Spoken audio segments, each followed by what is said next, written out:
myself to get, oh, I need these little straps with the buttons, so let's see if that works. I'll put that in the middle. I got out of practice because I wasn't quilting as much as I normally do. I think I'm going to start as much in it. It's hitting the needle and that's bothering me. So, I could have done this before I put this on the frame. So what I'm going to do is just show you the process. Trying to figure out exactly where 1, 2, 3, 4.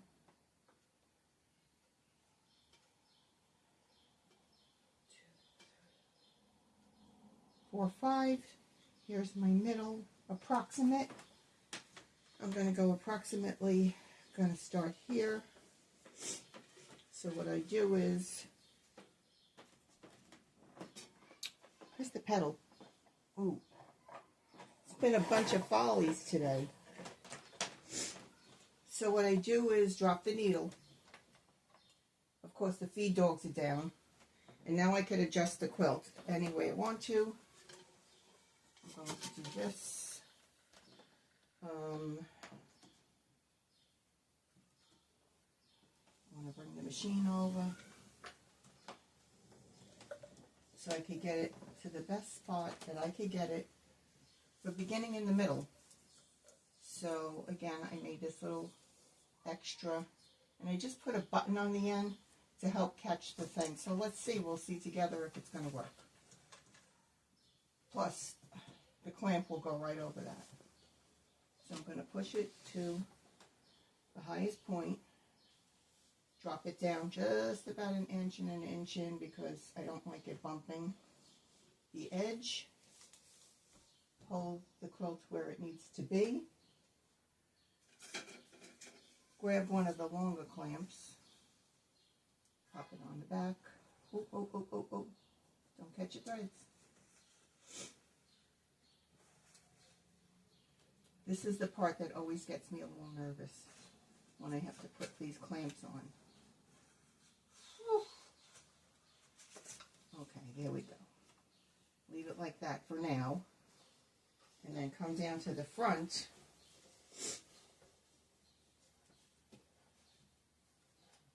Now, this is pretty much, this is maybe the second full-size quilt that I've done on here.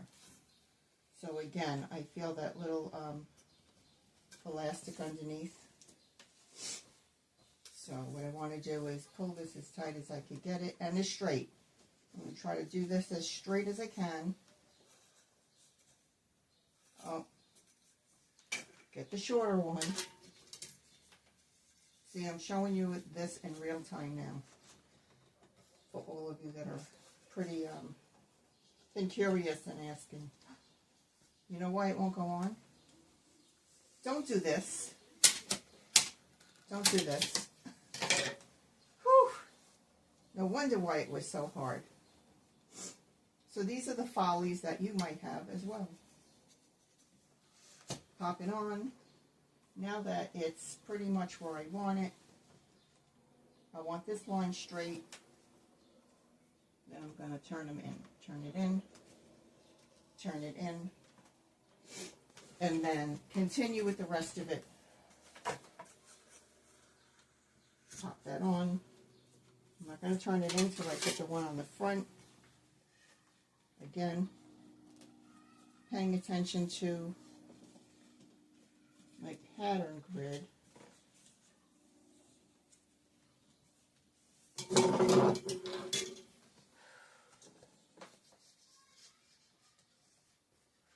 Pop it on. Turn it. See what it looks like. Well, that's not bad. I'm not going to be quilting down here because remember, I only have this section to do at a time. And then I'm going to secure the sides.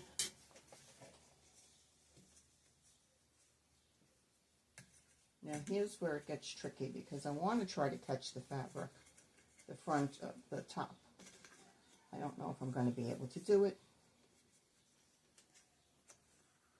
I'm not.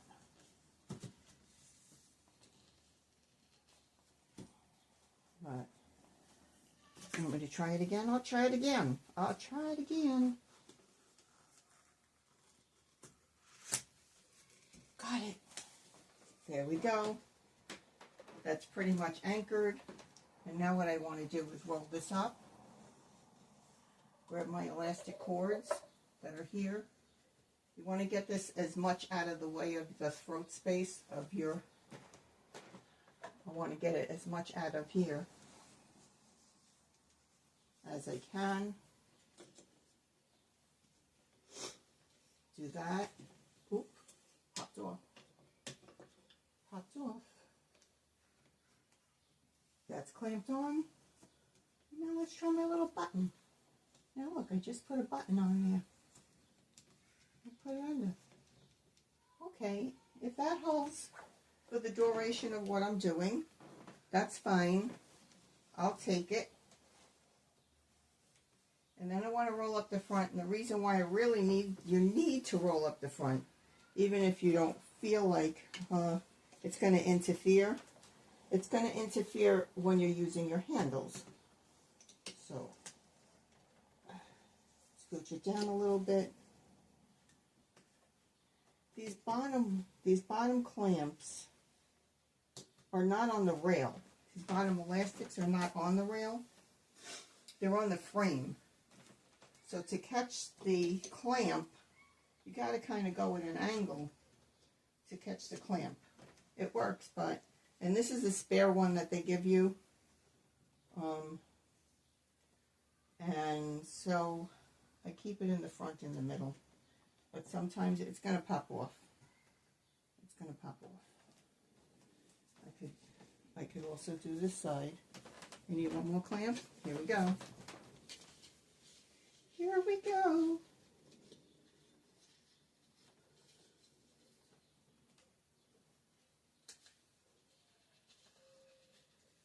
Now a hoop frame is very different from the ones that you advance your quilt on rails.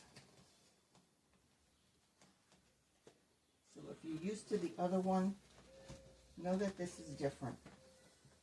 Okay, so now let's see. That took 8 minutes. It's not terrible. It's not great, but it's not terrible. But I haven't done this in a while. So that's my fault. Now, let me get my thread to come up. Yeah, so I do find that sometimes I do have to stretch enough to get... Oop. And I lost my thread. So I need to pop it down again.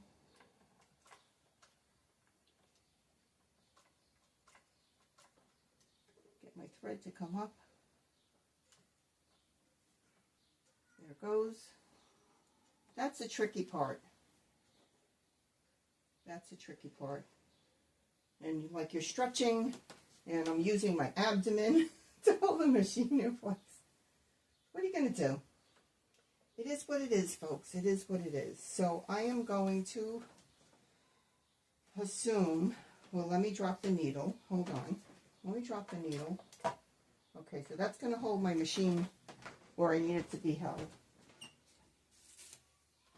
And I saved a piece of my tape from the last time, so I kind of know how far I could go. So here's my needle. Here's my needle. So I could go up about that far. And there. And I'm only doing this because if you're going to do a design like I was doing the last time, like the squirrels or something, I think I'm going to grab more tape.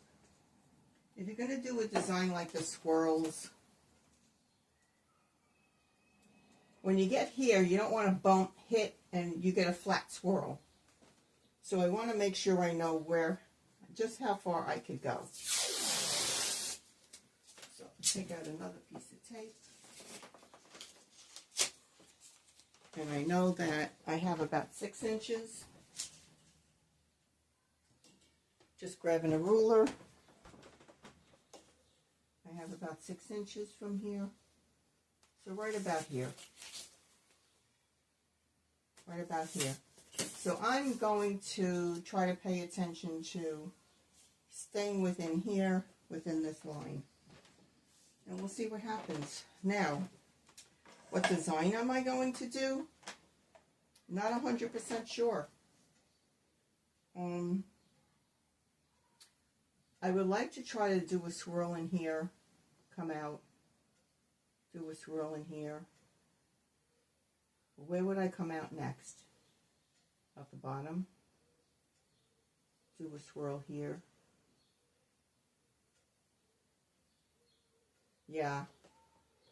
I didn't think this one out, but I will cut back when I decided maybe I'll just be echoing these. I don't want to do a design where I have to break thread. So, of course, the easiest thing to do is a meander. I could do a meander, which is pretty safe because all you're doing is scribbling and filling in. So, let's go ahead with that.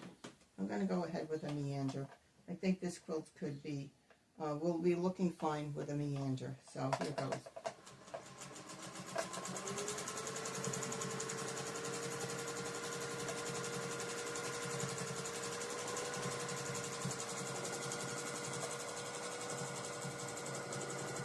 So I'm going to stay pretty much across the top because when I come back down, I want to be landing over here at the end so I can advance the quilt a little bit more. And so far, let's see it on, oh look, it's going to look pretty. Okay, so this is a combination meander swirl. I don't want to get my tape stuck in there, so I took it off. And so far we're looking good. And now I'll see how far I have to go. I'm kind of looking at the carriage, and I think I have about 2 more inches back there.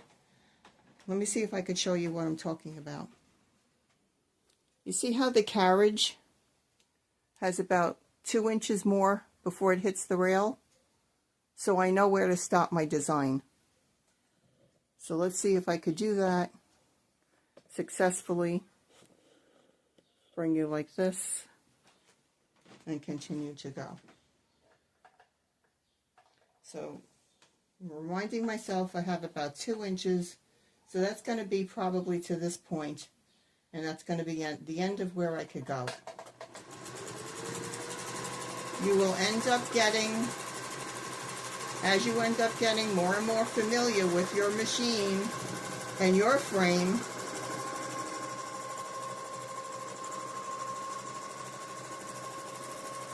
see, I want to stop before I get there because I really don't want any of these to be flat.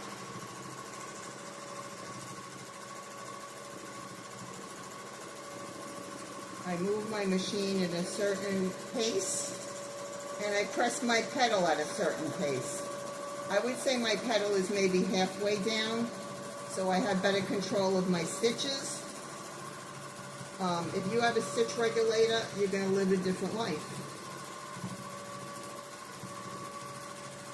Very different than what I'm doing, but, you know, being a vintage girl, I love doing things kind of the way they used to have to do things. So I appreciate doing this way. See, I reached where I can't go any further down. Meander, meander. Fill this in. Oh, look how pretty. I'm glad I used the lighter thread. The whole back of the quilt is tan, beige. It's a 108 that I got from Michael's, believe it or not, but Michael's online because Michael's by me does not have fabric in the store. And this is where I'm going to end and drop my needles because that's where I want it to stay. So now I know you've seen me do this before. All I do is take everything off, scooch the machine up, clamp it all down again, and then the next section will be this section here. And so far I'm liking that. Let me bring you in and show you what it looks like. How's that? And again, I'm using glide thread. And I'm using glide thread. Ooh. It's a beige thread. It matches exactly the backing fabric. So you'll see the stitches, but you won't see the stitches. And that's it. And so I'm going to continue with this project. And I hope you enjoyed watching this. And I'm glad to finally have something back on my frame. I've been missing it. If you have any questions, please let me know. And did I make a good choice with the meander? I think so. You could put your advice in the comments below. Thanks so much for watching, and see you when I see you. Bye. So I moved the quilt and I wanted you to see, and I used my smaller clamps on the side to make the process go a little bit quicker. And I'm going to meander some more.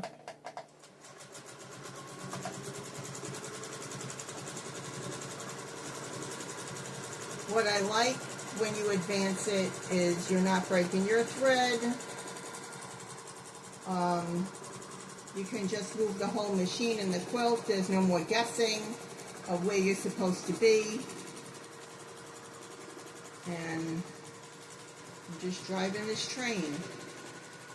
And again, I think I'm going to reach the end soon of the space that I could be in. I think it's right about here, yep. And so I don't want to mess my stitches up. And I'm going to start to travel back. I don't even know how far down I could come. I'm watching my pillar on my machine to see how much space I have to come down into. And I really have to say, despite not being able to do whole sections at one time, I really am enjoying this process. I know when I was doing it on a sit-down domestic and pushing the quilt, it was much more difficult for me. It put a lot of strain on my shoulders and my neck, which I can't tolerate. So, for me, this works out. Also, my not committing to a bigger frame right now for two reasons. I want to make sure I want to continue to quilt. That's number one. I want to see, excuse me, in a year's time, if this is something I still like doing and enjoy doing, before I commit to doing anything bigger than this. I reach the end. Right there, that line is the end. And I'm going to try to... I messed that up by pressing on the bed of my machine, but hey, it's only like 5 stitches in the entire quilt. It's right here. It's really not even a mess up if it's a meander. Let me see if I could show you what I'm talking about. Right there in that green. It's okay. Because when you stand back and you're going to look at the quilt, you're not going to notice that. So what I was saying is I'm trying to see if I like this in a year. And if I like this in a year and I want to keep doing it, and again, I've said this before, this is only a hobby. It's not a business. It's not an income. So it's not that I have to have the biggest and the best because I'm building a business. It's for fun. So that's where my head is right now. And again, I thank you so much for following along. And see you when I see you. Be well, everybody. Enjoy your Saturday.